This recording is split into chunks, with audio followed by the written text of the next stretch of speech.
Hello, and welcome to the California Department of Education's Literacy Knowledge Building video series. In this three-part video series, you will be learning about early literacy education in the pre-kindergarten and transitional kindergarten classrooms and at home. The Literacy Knowledge Building video series is a series of videos on critical topics in literacy birth through grade 12. It was developed by the California Department of Education and literacy experts from the state literacy team, and it is complementary to the work of the Federal Comprehensive Literacy State Development Grants. You can learn more about this grant at https://www.cde.ca.gov/ps/clsd.asp. The video series is intended to provide guidance and resources on critical topics in literacy, to support the work of the CLSD grants, and to build coherence between California's literacy guidance documents, standards, and frameworks, and how they all support literacy. A primary objective of the CLSD grants is to bring coherence between California's guiding documents, some of which you see here, like the Preschool Learning Foundations, the Infant Toddler Learning and Development Foundations, the English Learner Roadmap Policy, the Practitioner's Guide for Educating English Learners with Disabilities, and the California Dyslexia Guidelines. Other content area standards and frameworks support literacy as well. The videos produced in this series will illustrate the connections between all of these documents and also explain how the documents themselves support literacy development for our students. Videos will be produced over the course of the CLSD grant period. To be informed when new videos are posted, join the CLSD listserv by sending a blank email to join-cde-literacy@mlist.cde.ca.gov. And now I will hand it over to our presenters. We welcome you back to the last part of our three-part video series, where today we're going to focus on dyslexia. And I know that a lot of educators are seeking out more information. A lot of parents might also be seeking out more information about what dyslexia is. So I was one of those educators when I was looking into a reading certification program, and I posed that question to the director of the program, who happens to be Madeline. Another person who was on that journey with me was Michelle Theobald, who later became a dyslexia specialist. So we welcome Michelle to this conversation today. Thanks for joining us, Michelle. It's great to be here. Thank you. Okay, so to begin, we're going to use the California Dyslexia Guidelines as our foundation, and we'll pose some questions that can help our audience to understand. Michelle, can you first just describe for us what is dyslexia? Sure. So understanding dyslexia is the first critical element to early identification. Normally, when discussing dyslexia, the first thing that's talked about is the difficulties that a child has.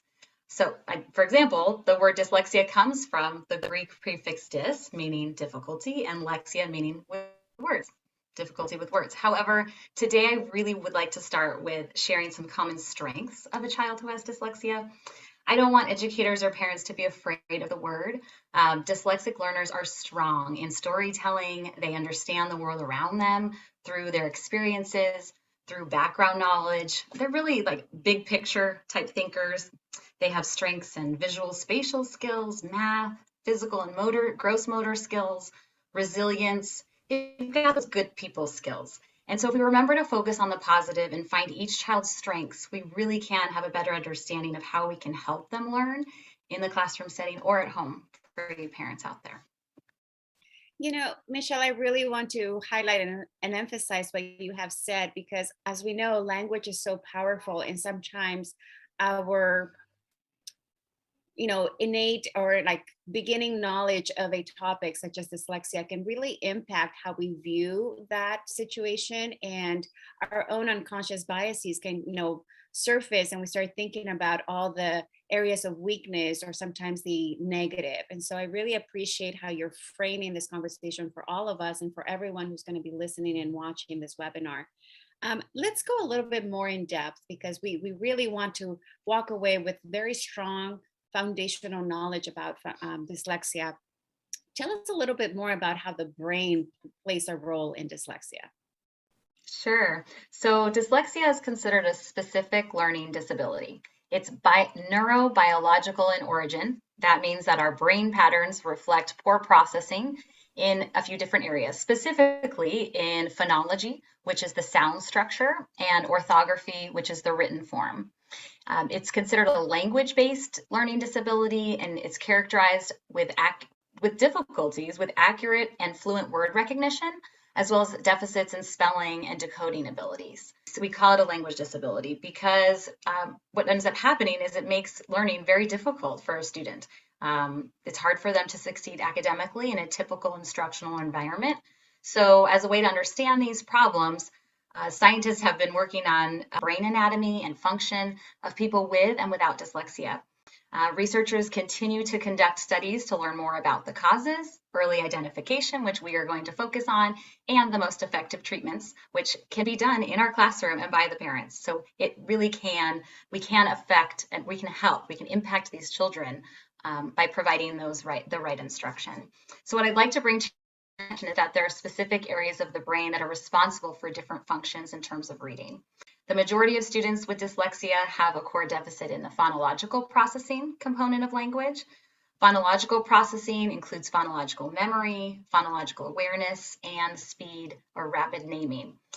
Although it's a skill of spoken language, it is an essential foundation to learning phonics, which is the systematic instruction of reading and spelling based on letter to sound and sound to letter relationships in our language.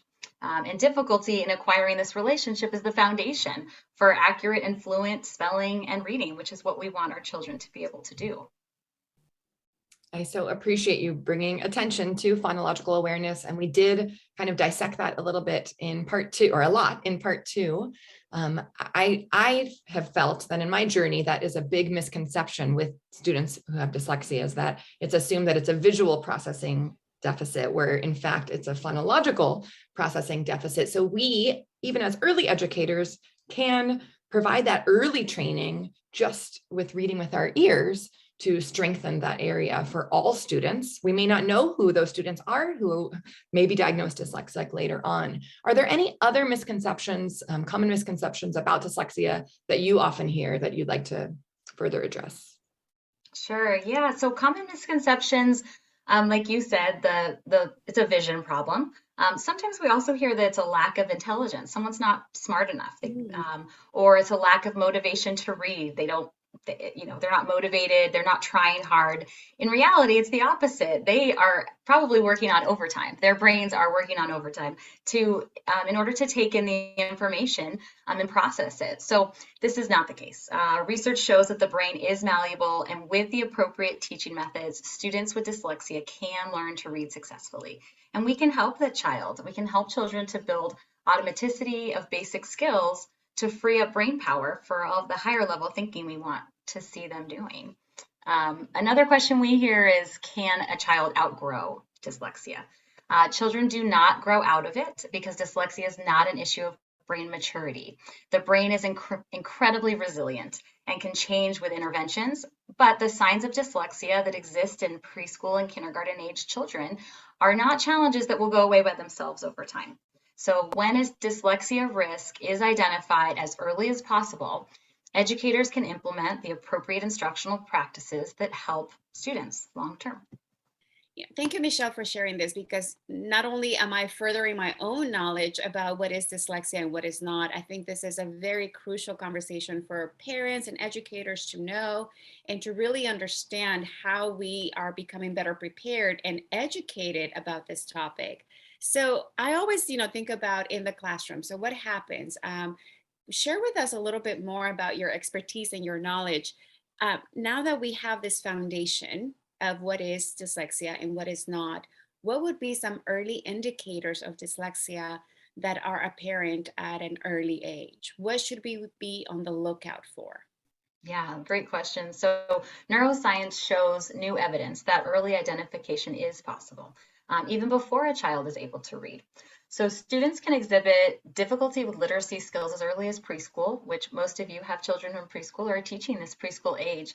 Our California Dyslexia Guidelines does provide a vast list of indicators for pre-K and TK educators and parents. some of which I will share with you today. But it is important to consider the whole child and the child's environment at home and at school, which I will also touch on. So in order to identify some dyslexia in children at this age, let's look at a few of the indicators. One, family history of dyslexia.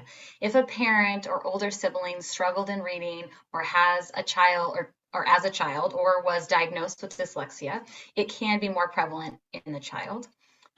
Difficulties in learning how to speak, a delay in talking, language may be difficult to understand, recognizing his or her own name and reciting the alphabet, identifying letters or letter sound knowledge, naming things quickly or automatically, understanding directionality. If a child holds the book right side up all the time or can read from left to right, maybe sees it a different way, rhyming, manipulating sounds and syllables, that phonemic awareness practice, learning numbers, days of the week, colors, shapes. These are skills that we do typically like to see at the young age and preschool TK age. So we also have to remember to look at our typical development, what we're looking for. Some children may not, or let's just say this doesn't mean that a child with one or some of these indicators has dyslexia.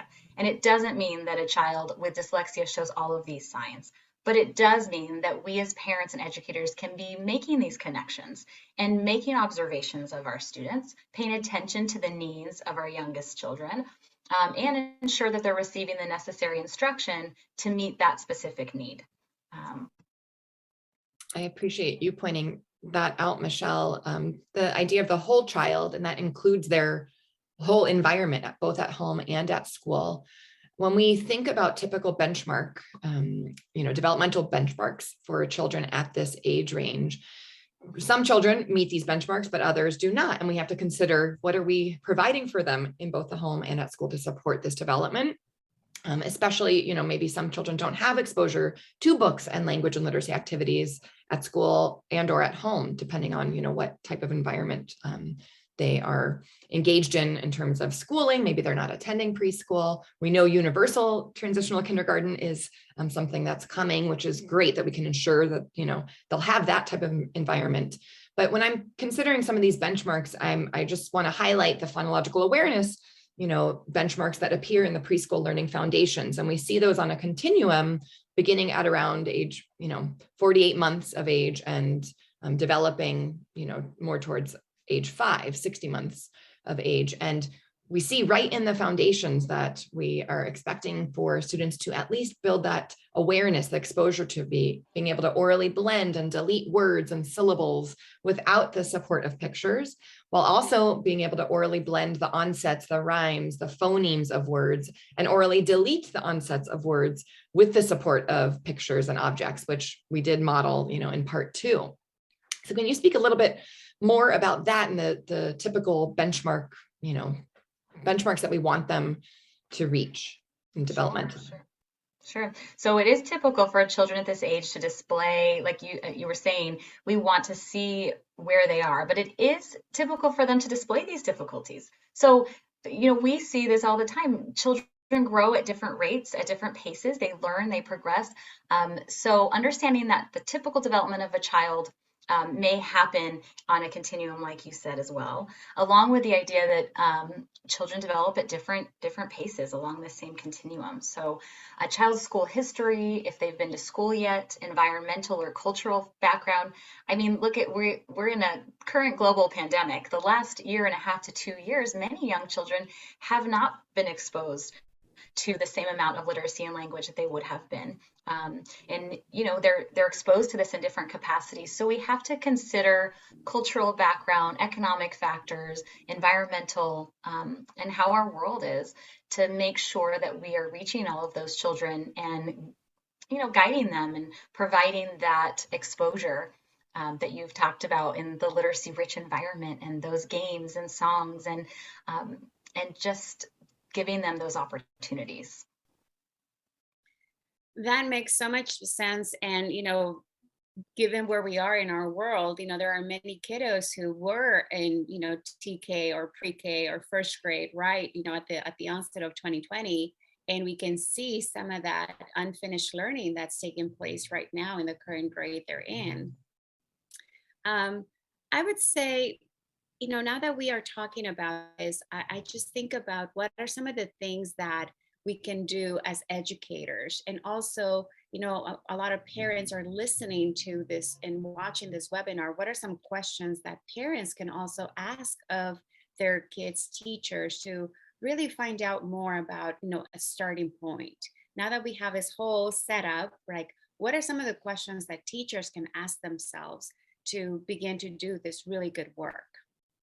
It's such a great idea. Thinking about it for educators and parents, let's kind of turn this within, turn it into what can we do, or how can we make this change in what we're doing for our children.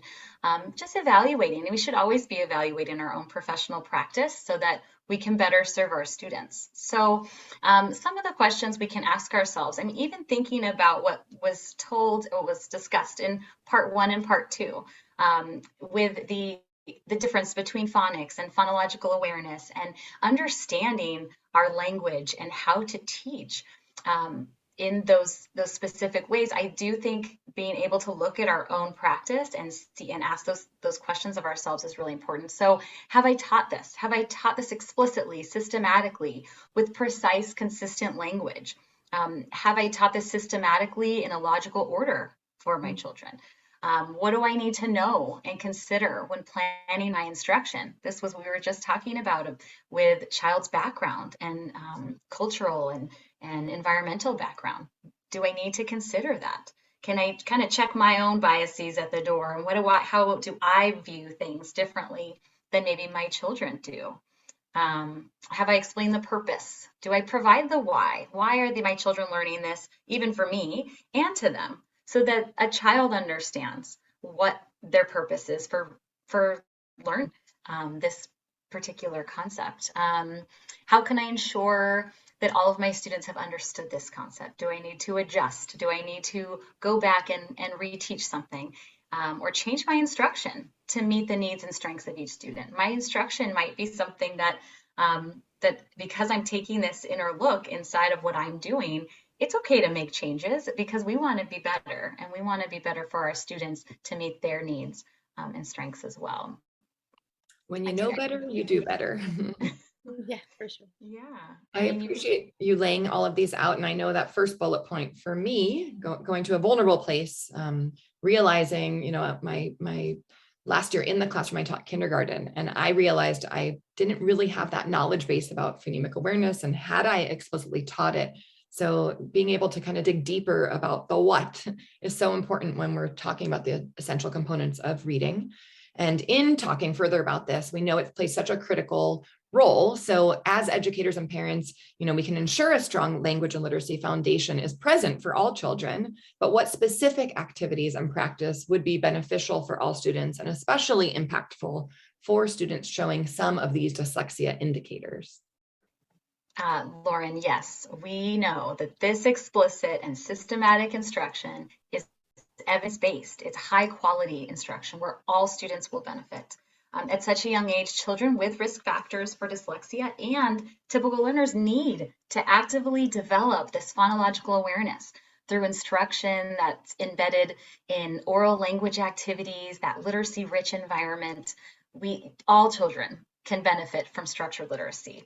So some examples of this structured literacy, what does that include? The essential components of reading, which were discussed in great detail in part 1 and part 2, but just to touch on a little bit of it again, because it's so important. The phonemic awareness practice, the ability to blend, to segment, to manipulate individual sounds. Exploration and engagement in building vocabulary within their environment, actively listening to fluent reading, introducing morphology and the structure of the English language. That's okay to start this early on. Let's expose them to it so they have it to work with as they get older into elementary school. It's critical that we provide these opportunities to increase their verbal descriptions, express their feelings, and communicate and interact with adults and other children. So we can explicitly do all of these things using modeling and choral responses where everybody has a chance to talk and say their answer, to actively engage children in conversations about their learning. And more specifically, when we look at that instruction, what it should have and what it should look like, we hear this word a lot, explicit or direct instruction, meaning instruction should be precise. It should use consistent language to teach new concepts. We should be explaining and demonstrating concept one at a time rather than leaving learning to chance encounters. That is not explicit. There are opportunities for exploration and discovery, of course, but having the concepts that we want them to learn in a logical order, one at a time, so that we can explain what it is. We can explain it, we can model it, we can guide the student to use the concept, provide immediate corrective feedback before the student attempts the task independently. So that's what we are looking at when we say explicit instruction will make the difference. Systematic instruction, meaning that lessons are presented in an logical order of the English language. New concepts are related to previously taught concepts. They don't just kind of come out of nowhere. When we say cumulative, I mean each lesson reviews what has been previously taught and then continues to add to the knowledge base. Diagnostic, we are looking at continuous progress monitoring. Let's check in. Let's make observations of our students.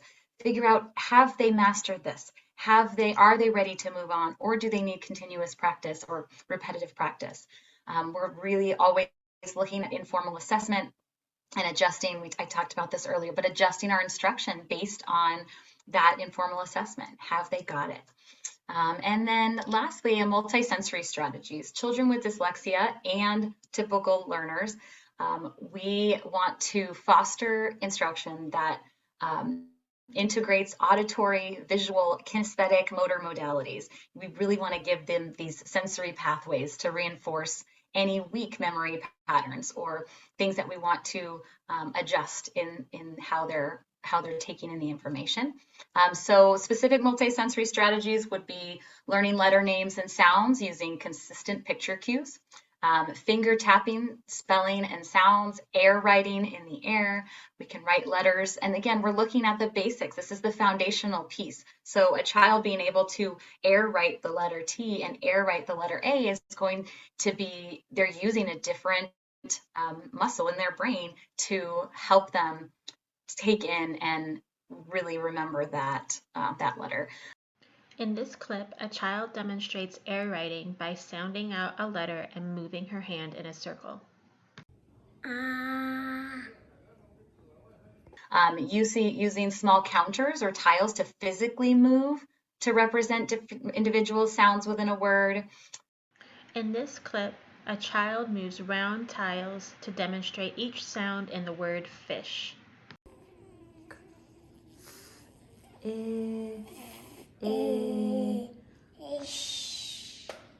Fish. Good.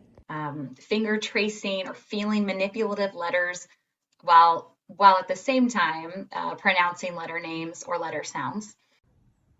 Here's an example of touching and feeling using our multisensory strategies of touching a little foam letter. It actually has raised bumps on the top of it, so when they touch it, they can feel those bumps and they can make the letter.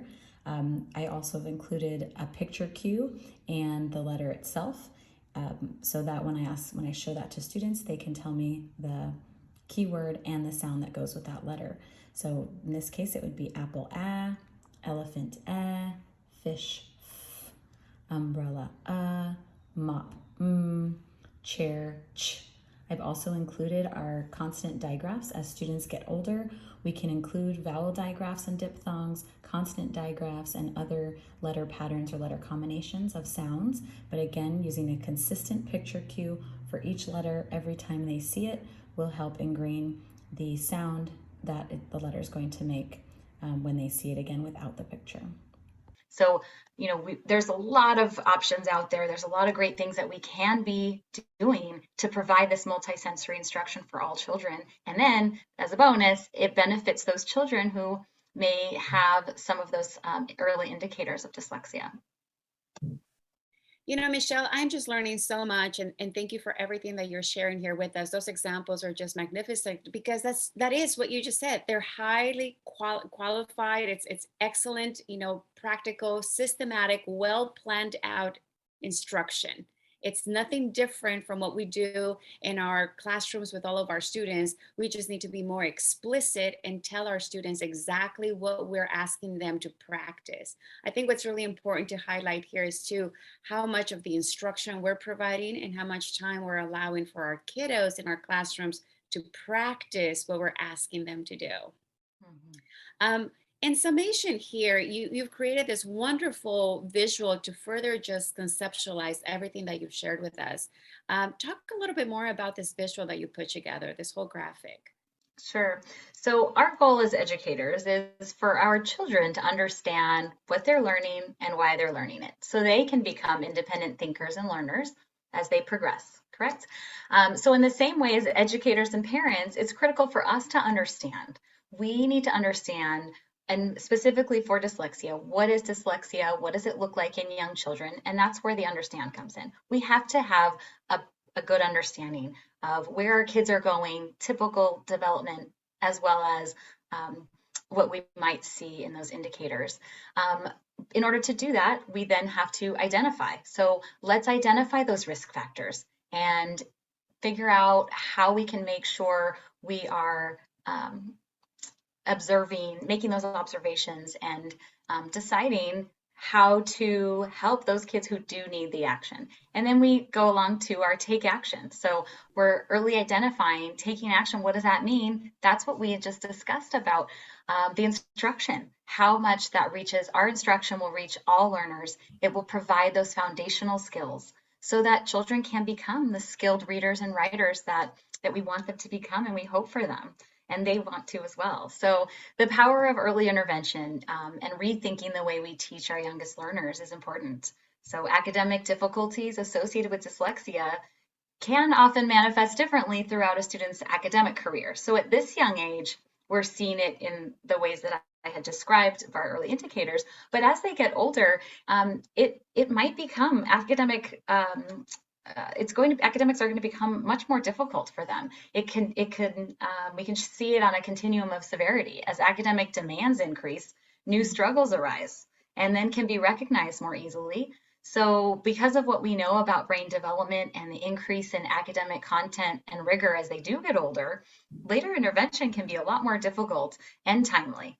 So if we can make this difference now, we can understand it, identify those risk factors, and take that action as early educators and as parents, we're going to see a lot of progress for our children.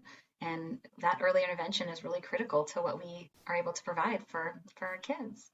Michelle, I can't thank you enough for really helping to highlight the importance of understanding what dyslexia is, and then helping us to take action, to know what we can do as educators, as well as parents, to really, help to support our children.